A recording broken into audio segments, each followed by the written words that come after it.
From out of the fog at Roane State Community College in Tennessee emerges a student who's both freshman and senior, a freshman general studies major and a senior citizen. I'm 73. Uncommon? Believe it or not. Not really. Hey, man. Nowadays, a lot of older people return to college. What makes Ken Mink unusual is why. Well, there's a little thing called redemption, I guess.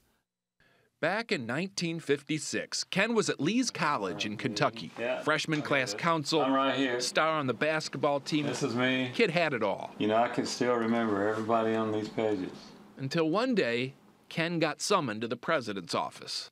A prankster had put shaving cream in the coach's shoes, and supposedly there was a witness who saw Ken in the area. I said, no, I didn't do that. And he said, I'm going to have to take their word for it. Take their word for it? Yeah, I'm going to have to kick you out of school. Kicked you out? Yep. Left with few options, Ken joined the Air Force. Later, he became a newspaper reporter, got married, had kids, divorced, remarried, retired. 52 years passed, and that raw deal he got in college was still in his craw. 52 years of frustration that I'd like to get some closure on. And here's where this story gets really good. Ken sent emails to a bunch of college basketball coaches, asking them if he could play on their team. And one actually said yes.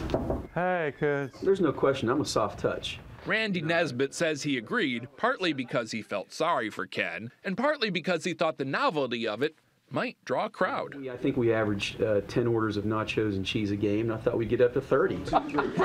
Today, at 73, Ken is a real honest-to-goodness Roane State Raider. He runs on the court with the team, even does warm-ups with the team. Over the years, Ken has stayed in pretty good shape. So Coach said if somehow they ever got like a 40-point lead, he might even consider putting Ken in a game.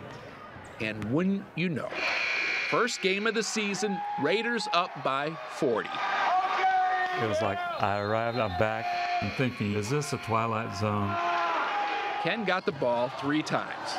Once he nearly turned it over. Another time he took a shot that just missed. And finally, at the end of the game, he got clobbered. The mauling sent Ken to the free throw line for a shot at redemption.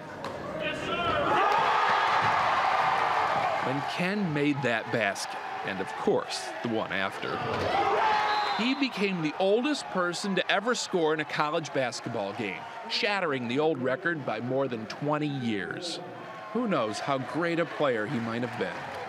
Then again, with a comeback like this, who cares? Good for him. I'm still mad about that raw deal he got, but I guess playing well is the best revenge, and that was his wife in the poodle skirt in the stands. She got dressed up for the occasion. So he did well. Will they let him play again? I don't know. It depends how things go. Right now, he's kind of a little bit worried about eligibility because he's flunking out of Spanish. So, like any athlete, you know, he's got to get the grades. That's not true. They're scholar athletes.